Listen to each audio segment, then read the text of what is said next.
morning, Great Britain, and welcome to your Daily Cup of Tea with your hosts Victoria Abbey and Scarlett Thompson. In recent news, the Prime Minister Neville Chamberlain met with Adolf Hitler on September 15th in order to appease Germany in hopes of postponing war. He agrees to give Germany all the land in Czechoslovakia that was more than 50% of German population. And can you believe he gave all this land away without even consulting the Czech government? I know.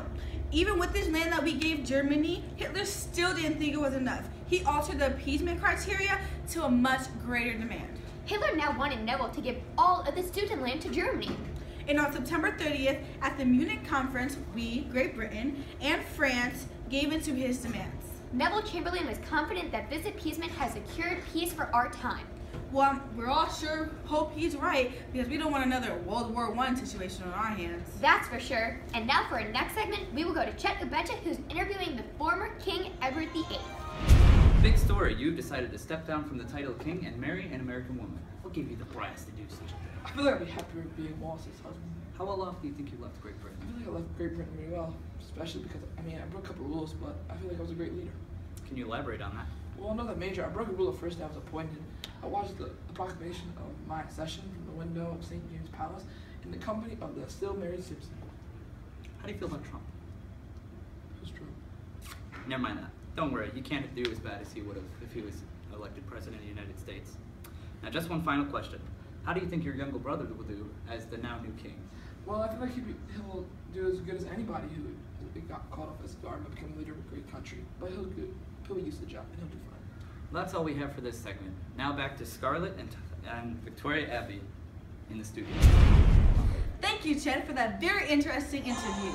And now we will discuss the recent changes in music.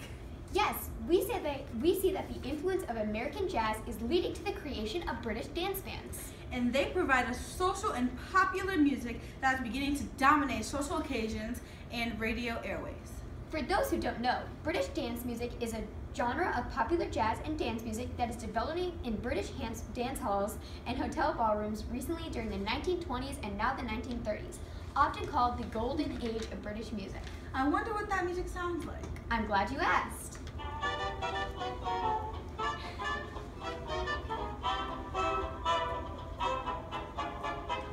This sounds great. I can see how this is becoming so popular. I'm glad we're moving past that pesky, outdated music that we heard before the World War I. Now that we've heard more about the changes in our culture during this time, we will go to Chet Ubecha and Peter Palmer for information on the effects of the Great Depression on Britain. Good morning, Great Britain. I'm Chet Ubecha. And I'm Peter Palmer. And welcome to the economic section of the Daily Cup of Tea. Today we'll talk about the effects of the Great Depression on Great Britain. Why should I be standing in line,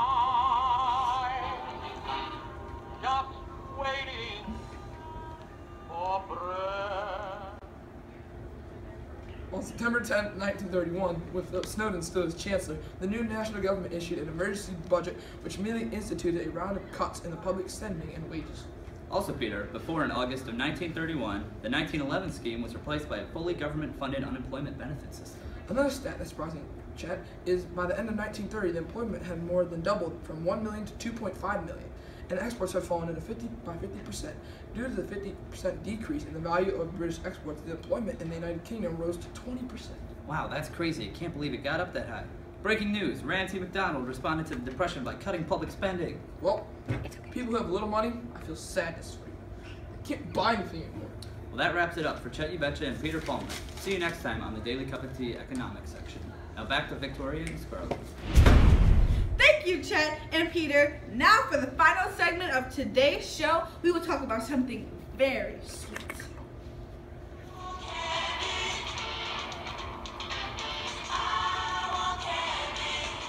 That's right, we're here to show you some of the recently introduced sweets that are becoming more and more popular. Some of these new candies like Snickers, Milky Way, Kit Kats, Smarties, and Rolos are in many, many others. And guess what, Scarlett? As a surprise, I brought in the brand new Snickers and Kit Kat to try. Woo!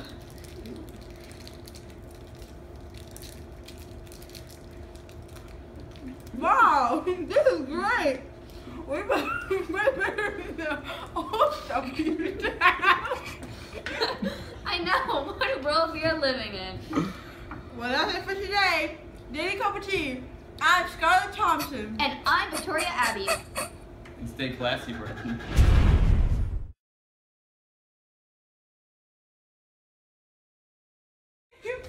Alright. Come on. Why should I? Good morning, Great Britain, and welcome to your Daily Cup of Tea. With God dang it! What is this? What is life? Alright. What did you do again? Why should I? 1931, Philip Snowden still as chancellor. The new national government. God dang you, tell me! Okay. Okay, wait. No! Okay. Tell me! Hey, listen. After you say. Okay. Oh my God, please come back. Would you like to continue? Okay. Also, Here's what's gonna happen.